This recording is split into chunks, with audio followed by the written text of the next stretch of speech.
Subscribe to take your place in this universe full of science fiction and horror stories, and go after the unknown, because some truths are hidden in the dark.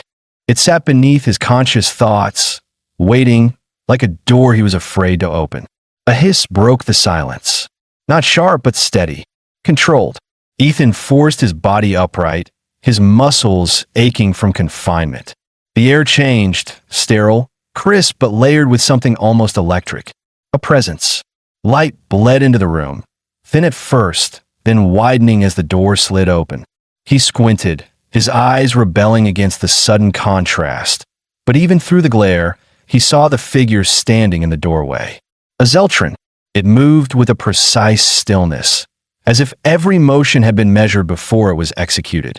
The obsidian exoskeleton shimmered under the dim, artificial glow, each segmented plate shifting subtly as the creature stepped forward. Those golden eyes, if they could even be called eyes, settled on him, unreadable, unblinking. Ethan tensed as the alien reached out, expecting another wave of searing pain. It had seeped into Ethan's very core, settling in his bones, hollowing him out from the inside. He could no longer tell if he was shivering from the temperature or the exhaustion pressing down on him like an invisible weight. The darkness remained absolute, but now he knew it was more than just the absence of light.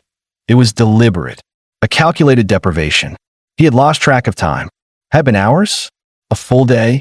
His mind drifted in and out of wakefulness, his thoughts tangled between reality and restless visions. And yet, somewhere beneath the fog of disorientation, he felt a shift. Something in him had changed. The moment the alien had reached out, pressing an invisible force into his skull, he had felt his mind split open like a raw nerve. The pain had been unbearable, but what disturbed him more was what came after, the lingering imprint of something foreign. It was still there. Not words, not images, but knowledge. The walls were impossibly smooth, the same dark alloy as the ship's exterior, broken only by thin veins of glowing energy that pulsed like a slow heartbeat. The floor beneath his bare feet was cool, firm, yet strangely frictionless. The air was thinner than he was used to, but held an artificial crispness, sterilized and controlled. Ethan barely had time to take it in before movement caught his eye. A group of captives was being led down a parallel corridor. Their wrists were bound like his, their expressions vacant, some dazed, others empty. He searched their faces, looking for any sign of recognition, but they were strangers.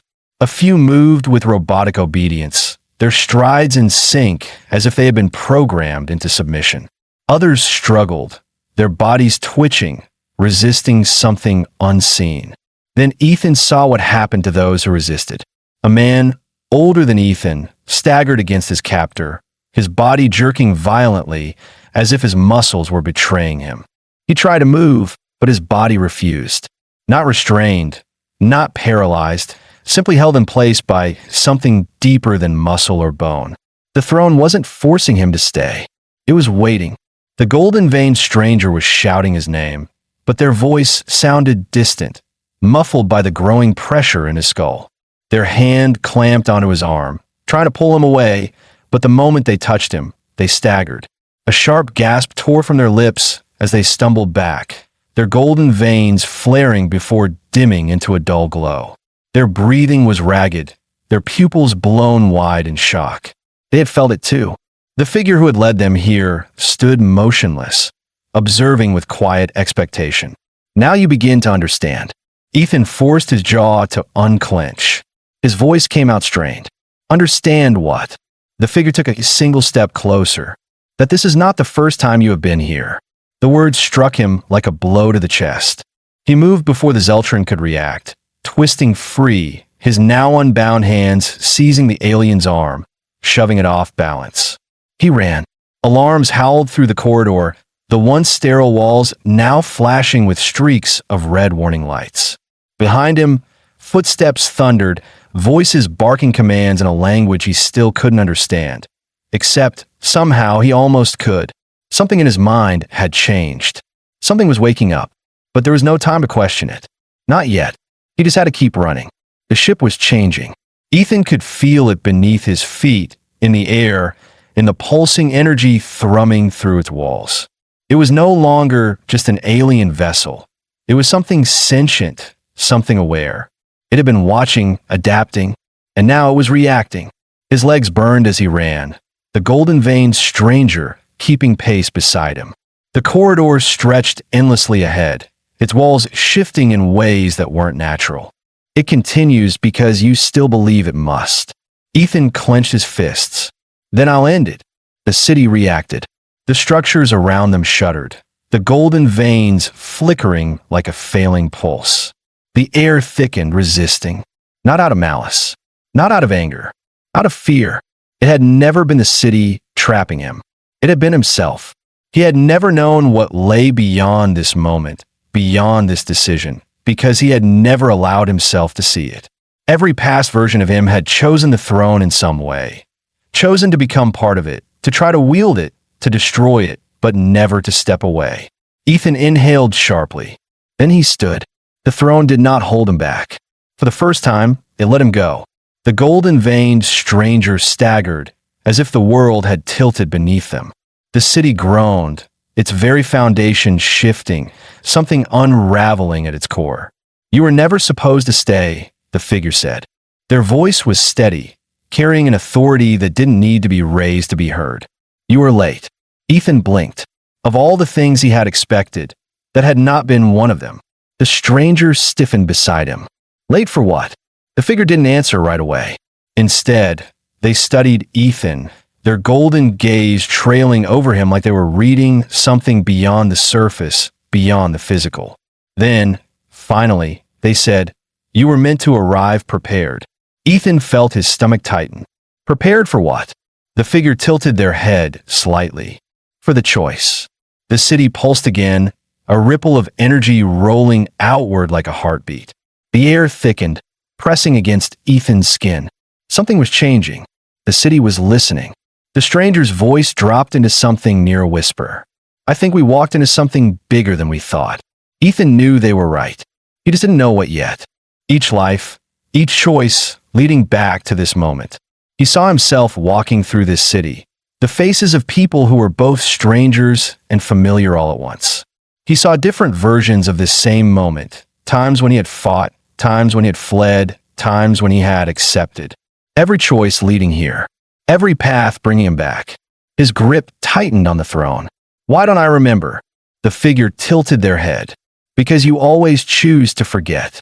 The words sent a sharp ripple of nausea through him. He forced himself to breathe, to ground himself in the present, but it was getting harder. The weight of who he had been, what he had done pressed against his mind like an oncoming wave.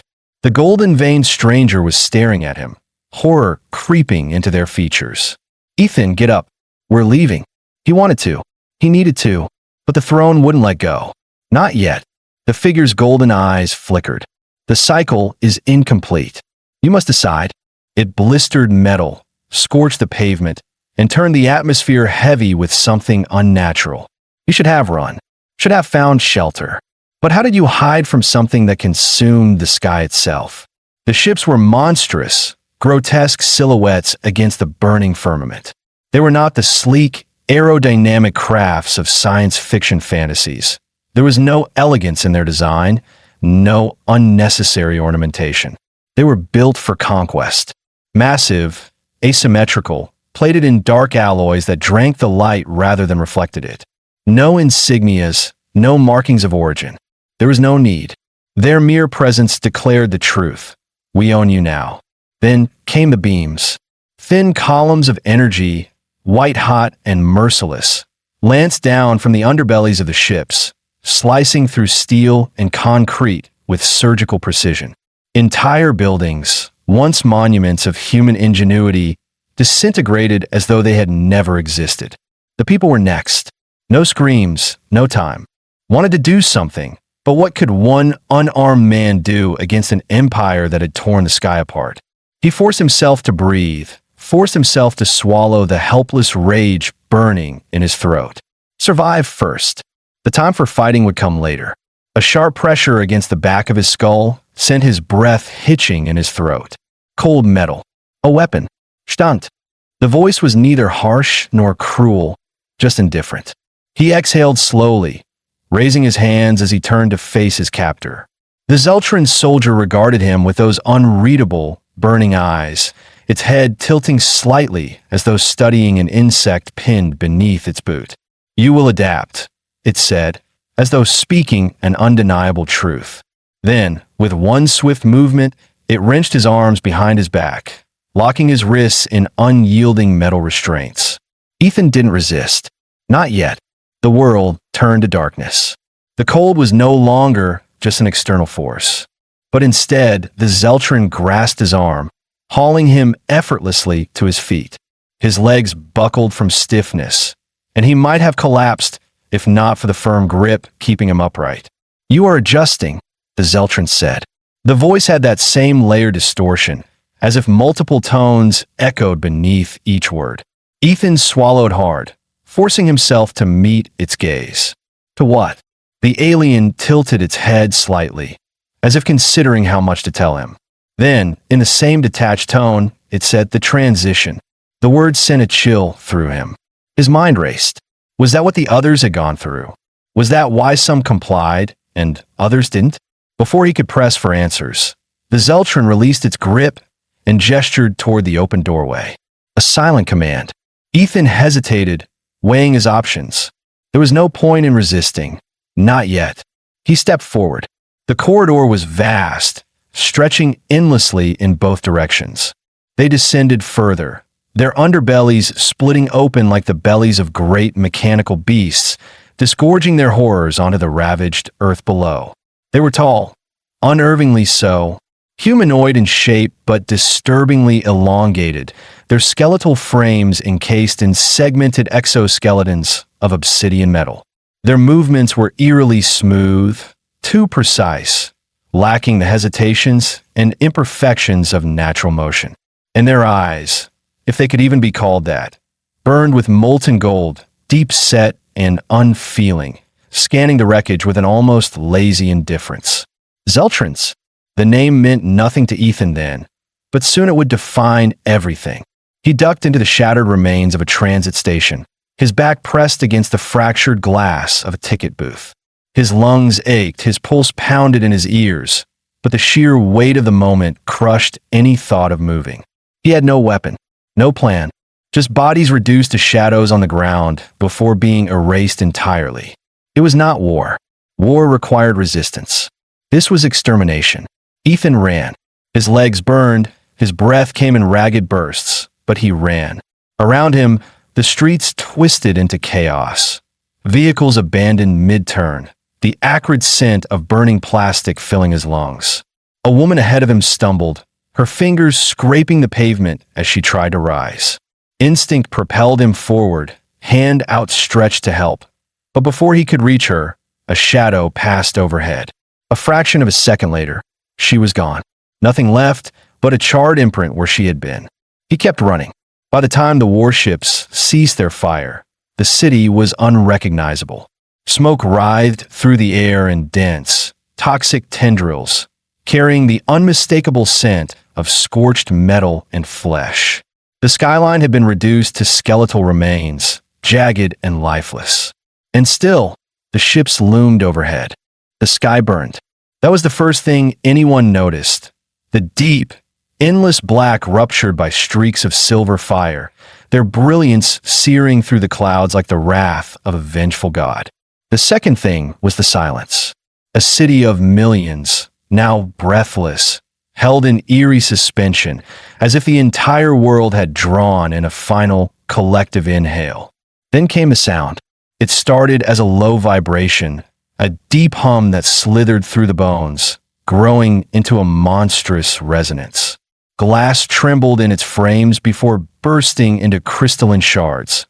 Car alarms shrieked only to be silenced a second later. The ground itself quivered under an unseen force. Then, with horrifying finality, the sky split open and the warships descended. Ethan staggered back, his shoulder hitting the crumbling brick wall behind him. The heat from the descending vessels warped the air, making the skyline ripple like a mirage. Just the sickening realization that whatever life had been before, it was over. Then came the voice. It crackled through the ruined streets, layered with distortion, thick and metallic. Surrender, and you will be spared. Lies. The ones who obeyed were rounded up, metallic cuffs snapping around their wrists before they were marched toward the waiting transport ships. The ones who resisted did not resist for long. A boy, no older than 16, suddenly broke from the line, his feet kicking up ash as he sprinted for freedom. One of the Zeltrons turned its head in his direction, as if considering, then raised an arm. A pulse of blue energy erupted from its palm. The boy didn't even make it 3 steps before his body seized midair, convulsing, then dropped to the ground in an unnatural heap. The line of captives kept moving. Ethan clenched his fist so tightly his nails cut into his palms. He wanted to help, wanted to fight. Ethan shouted, grabbing the stranger's arm and pulling them forward. They barely cleared the threshold before the passage sealed behind them, leaving only a seamless stretch of alloy where an open hall had been seconds before. The ship was hunting them. They stopped for a brief moment, both catching their breath. Ethan glanced at his companion. In the dim red glow, the golden veins along their arms pulsed faintly, mirroring the energy lines in the walls. He had no idea who they were, only that they had been in that stasis pod, altered but not yet broken, not yet fully integrated. You said you weren't one of them, Ethan said, voice low, but you were close. The stranger's gaze flickered toward him, wary but unafraid. I was in between. They exhaled, glancing down at their own hands as if seeing them for the first time. I don't know how long I was in there. The process, it changes you piece by piece. His mind screamed at him to fight, to run, to do something, but his body stayed frozen, caught in the gravitational pull of something he couldn't yet understand. The Zeltron led him forward, past the prisoners, deeper into the ship. They stopped in front of another door. It slid open without a sound, revealing a chamber unlike anything he had seen before. The walls pulsed faintly, alive with flowing streams of energy, coiling like veins. At the center of the room stood a chair. No, not a chair. A structure, a frame designed for something humanoid but not meant for comfort. Restraints extended from its arms and legs, their edges lined with the same dark alloy that pulsed through the walls. Ethan took an involuntary step back. You will adapt, the Zeltron said. This time, Ethan didn't let the fear take hold. He forced himself to breathe, to think. He had seen what happened to those who resisted and those who obeyed. He couldn't let himself become either. Beside him, the golden-veined stranger twitched violently, resisting, but their body, too, became still. Footsteps approached, not the fast, purposeful stride of the soldiers they had evaded. This was slower, deliberate. A figure emerged from the far end of the corridor, stepping into the flickering red glow of the emergency lighting. Ethan recognized the exoskeleton before anything else. Sleek, segmented black plating, not merely armor, but something more. It moved with its wearer, not as protection, but as an extension of their very being. The golden veins embedded in the plating pulsed with quiet rhythm, mirroring the energy that ran through the walls. But the most unnerving thing wasn't the exoskeleton or even the molten gold of the creature's eyes. It was the way it smiled. A Zeltron, but not like the others. Ethan had seen soldiers, cold, efficient, precise in their movements. This was different. I should have been. Their voice trailed off, and when they looked at Ethan again, something unreadable passed behind their expression. You woke me up before it was finished. Ethan swallowed. What happens when it's finished? The stranger's jaw tensed. You stop being human. The words sat heavy between them, and neither needed to say what they both knew. The ship wasn't just taking prisoners. It was converting them. Before Ethan could respond, the ship shifted again. A distant hum grew into a low, vibrating pulse, reverberating through the walls, the floor, through Ethan's very bones. This was different from the alarm, different from the ship's previous reactions. This was controlled, intentional. Then the air changed. Ethan barely had time to process the sensation before his body locked up, his muscles seizing as if he had been plunged into frozen water. His breath hitched, his knees buckling, but he didn't fall. His body remained rigid, frozen mid-motion. This one studied them with something akin to curiosity, tilting its head in that unsettlingly smooth motion. But behind its gaze, behind that impossible, calculated expression, there was something worse. Recognition. "You are progressing faster than expected," the Zeltron said. Its voice was smoother than the others. Not as harsh, not as distorted. If Ethan didn't know better, he'd almost call it conversational. Impressive. Ethan forced his fingers to twitch, to break free from whatever invisible hold had locked his body in place. It was like moving through thick mud, his limbs sluggish, heavy. Beside him, the golden-veined stranger let out a low, strained breath, their own muscles trembling as they fought against the paralysis. The Zeltron's eyes flicked between them, its expression almost amused. "You feel it, don't you?" it asked, taking a slow step closer. "The connection, the way this ship speaks to you. It recognizes you now. You are not merely an intruder." His wrists tingled, a sensation so subtle he might have ignored it if not for the way his cuffs had reacted before. The neural connection. Whatever they had done to him, whatever they had placed inside his mind, it was linked to these restraints. He looked at the chair, then at his captor. A plan formed, not fully, not perfectly, but enough. He stepped forward, willing his muscles to loosen, his expression to empty. He let his breath slow, let his shoulders relax, let the tension drain from his limbs. The Zeltron watched him closely, but said nothing. Then, in a single calculated movement, Ethan collapsed. The alien reacted instantly, reaching out to steady him. In that split second, as those metallic fingers closed around his arm, he focused every thought, every ounce of willpower on the tingling sensation in his wrists. The cuffs unlocked. A rush of heat surged through his veins. The once smooth surfaces rippled, the faintly glowing veins flickering in and out of sync, as if the ship itself was trying to confuse them. The sensation sent a chill down Ethan's spine. "They're closing off paths," the stranger said, their voice tight with strain. Ethan didn't ask how they knew. He felt it too. Not in words, not in clear thoughts, but in a whisper at the edges of his mind, a suggestion more than a command. It was the same foreknowledge that had let him open the stasis pod, the same thing that had let him sense his restraints before they released. He had thought it was just an implanted awareness of his ship's systems. Now he wasn't so sure. A deep vibration rolled through the floor. The lights shifted again, their steady glow stuttering as something unseen stirred within the ship's core. Ahead, a section of the corridor began to fold in on itself, walls closing like the tightening grip of a fist. "Move!" A sharp command in an alien tongue, then a flick of the Zeltron's wrist. The man screamed. It wasn't a cry of pain. It was deeper, rawer, and unraveling.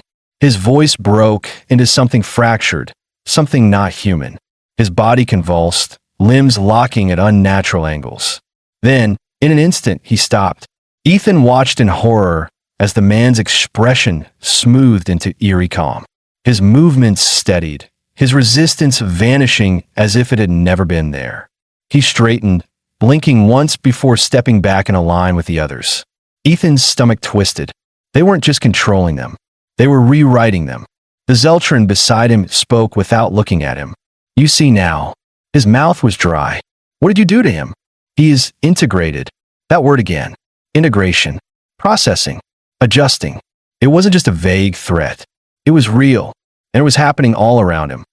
The hum of energy in Ethan's skull deepened, threading through his mind, stirring something just beneath the surface. He did feel it, and that terrified him. "What did you do to me?" he demanded, his voice rough but steady. The Zeltron studied him a moment longer, then exhaled, not quite a sigh, more an approximation of one. "We did nothing." It gestured lightly toward the walls, toward the living metal that pulsed around them. "The process began before we arrived. You were always meant to adapt." Ethan's breath caught.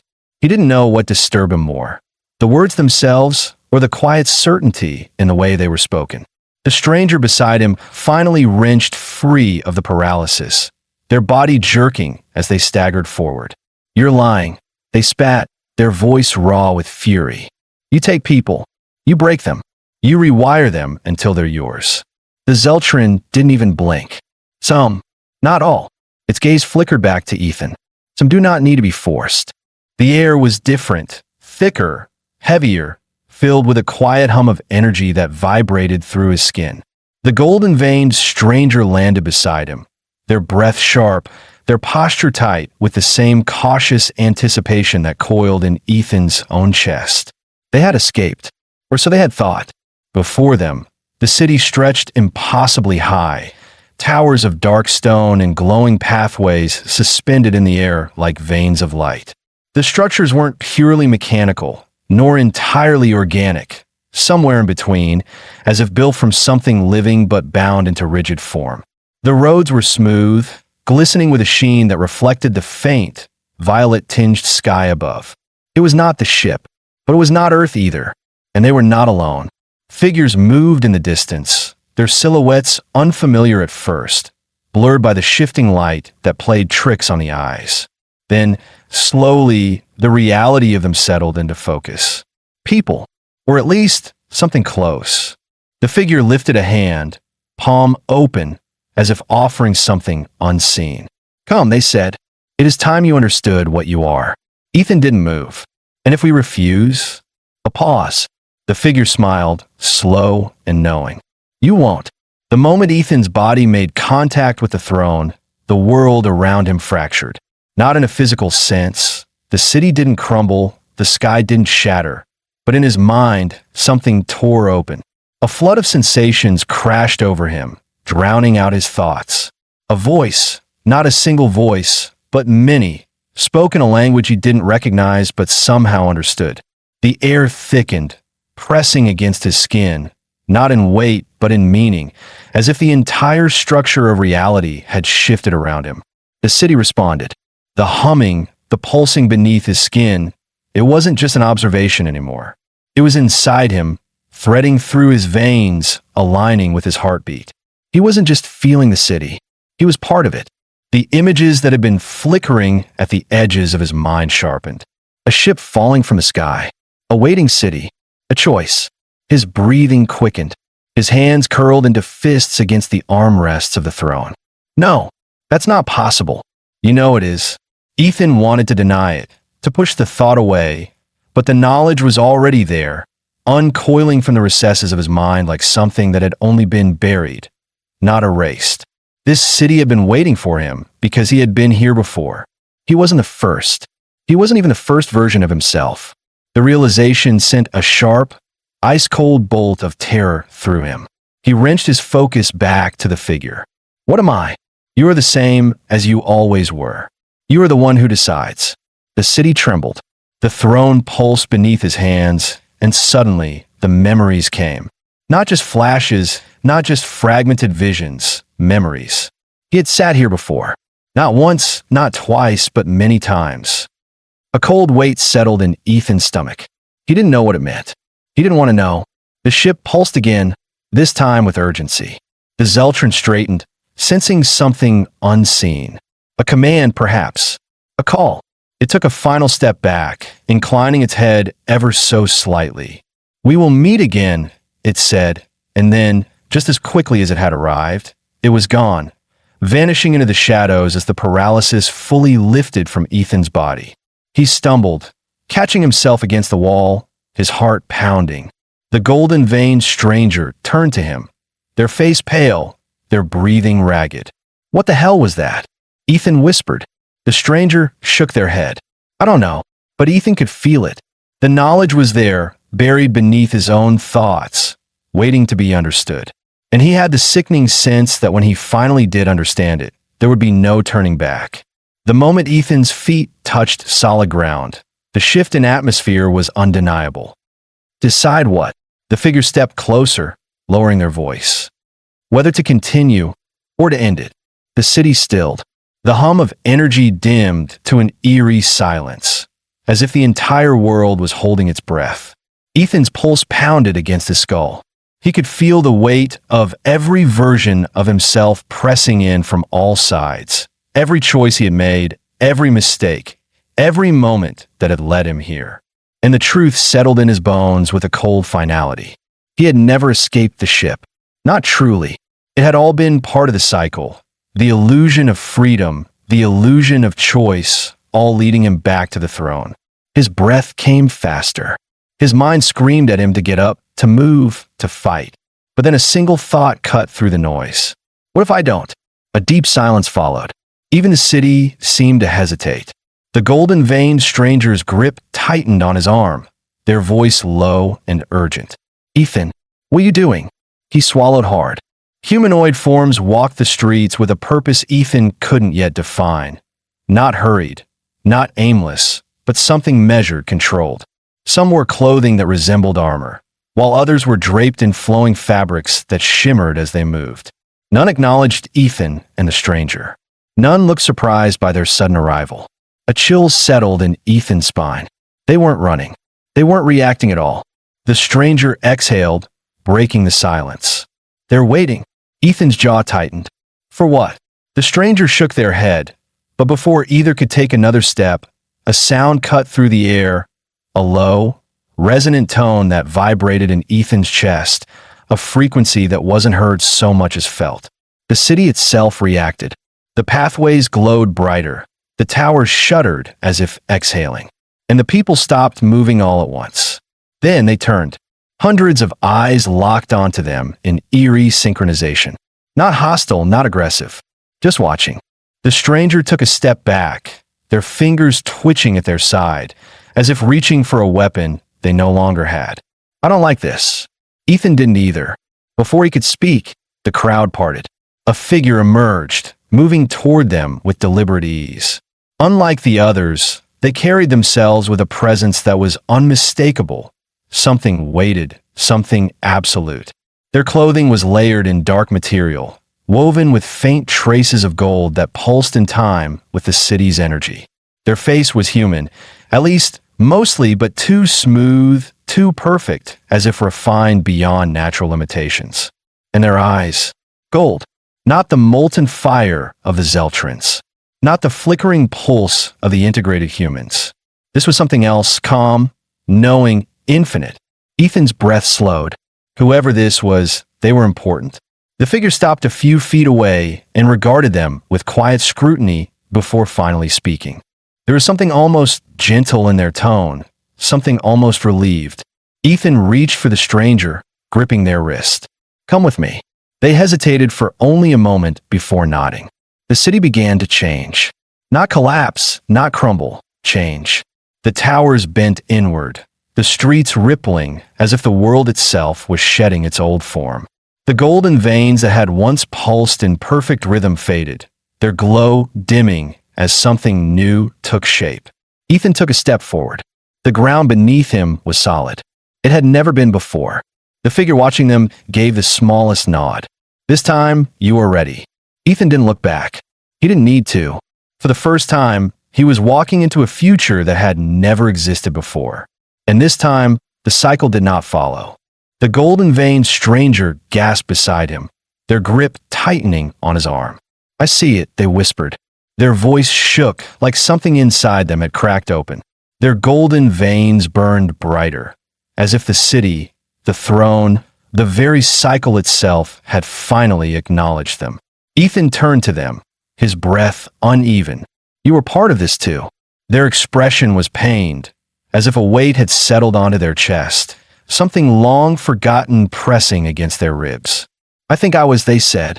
Their voice was different, layered, like an echo of someone who had once spoken from within them. But I don't know what I was supposed to do. Ethan knew. He felt it. They had always been here, just like him. A constant within the cycle, but in a different way. A witness. A tether. A reflection of what he had been and what he could be. The figure who had led them here watched, patient as ever. The cycle repeats because you allow it to, they said. Something different. Then, for the first time, he didn't fight it. He let the memories come. He let the throne show him everything. And the world shattered. The world fractured. Not as an explosion or a collapse, but as something unraveling from within, like a thread pulled from the fabric of reality. Ethan felt himself stretch across time, his consciousness slipping between past and present, between the self he knew and the self that had always been. Memories surged forward, not just flashes but lived moments. He saw himself standing in this same place, making this same choice again and again. He had fought. He had fled. He had tried to destroy the throne, tried to ignore it, tried to bend it to his will. He had screamed, begged, resisted. And yet, he had always ended up right here. The throne beneath him pulsed, but now he could feel its true purpose. It was not a seat of power. It was not a prison. It was a lock. And he had been its key all along.